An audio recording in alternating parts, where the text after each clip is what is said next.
moving on to an Indian entrepreneur's nightmare that unfolded at Alaska's Anchorage airport. Shruti Chaturvedi, founder of India Action Project, was detained for 8 hours. She was stripped of her warm clothes, subjected to a male officer's physical check and questioned by the FBI, all over a suspicious power bank.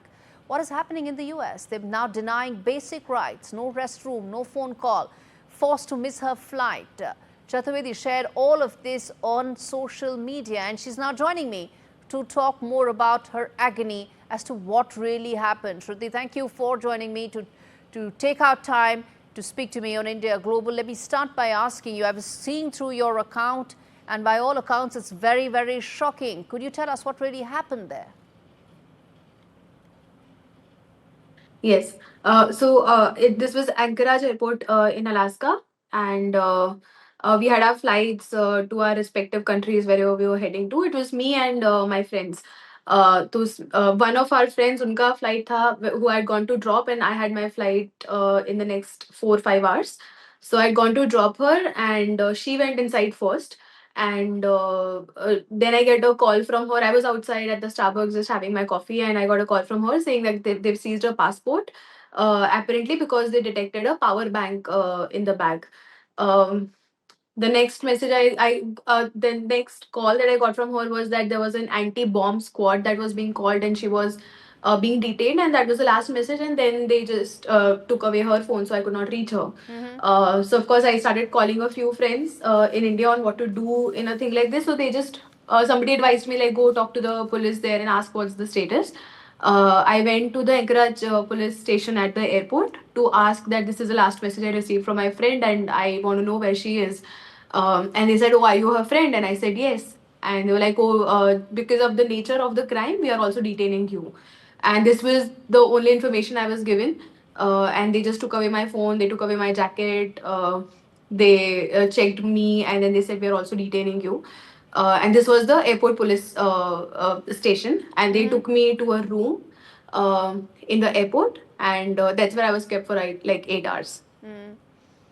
Shruti, you've also mentioned in your social media post that you were searched by a male officer. What happened?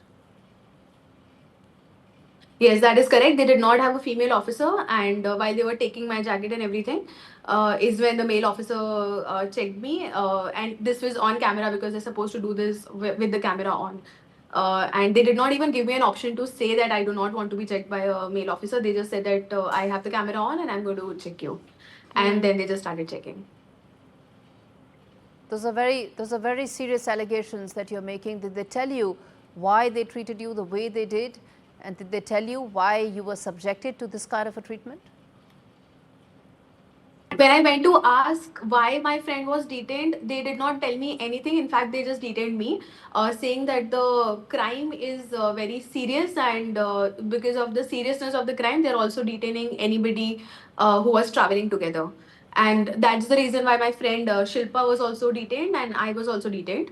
And they did not give us a reason till like the FBI officer came to the room where we were kept, like, and we were all kept like in different rooms. So I did not know where my friend was. My friend did not know where I was, and there was another third friend back at the Airbnb, and she had no clue where all of us were. And they kept us in different rooms. And when the FBI officer came, is when the officer said that they found something suspicious in her bag. Not They did not even tell us that it was the power bank. They said they have found something suspicious, and I will go further ahead to also share that they found the power bank. They took it in front of her from her bag, and somebody at the airport security put the power bank in the luggage bag, in the cabin luggage bag, with a duct tape. And that's the picture that they took and gave it to the FBI, saying that she was hiding the bank with the duct tape, which was pure nonsense because she had no reason to do that. And in fact, our friend, she kept saying that you've done that in front of my eyes. Why are you fabricating a false evidence? And in fact, that's the image that has been given to the FBI with the power bank with a duct tape on. And that is something that they said that this is. They even said that the object was something that could detonate. So yeah, that was what they told us. And how did they let you go? Did they accept the blunder that they had made? No, they did not say that they committed a mistake. It took at least 7, 8 hours. There were multiple rounds of questioning. by the FBI, where they kept coming and asking the same questions again. I think they were asking me the questions, they were asking my friend the questions. They even asked like why we were there, which car rental company we rented the car from, multiple questions here and there. And that's it. Like, in fact, when I was in detention, I told them if they can just make a phone call to my father and just inform him that I'm here, because they took my phone away without any notice. So I could not even inform anybody that I was like in detention for 8 hours. And I told them if you can make a phone call, which they did not. They let us. I remember just passing out, and when one officer came and he was like, "Okay, we're letting you go because we could not find anything," and that was it. But despite all of this, they've not even returned the luggage bag yet. They just removed all the things from the luggage bag and gave a very frivolous duffel bag to carry the luggage in. The luggage bag is still at the Anchorage airport, which they apparently think has a bomb in it because it had a power bank. Are you planning to press any charges given all that ordeal that you faced?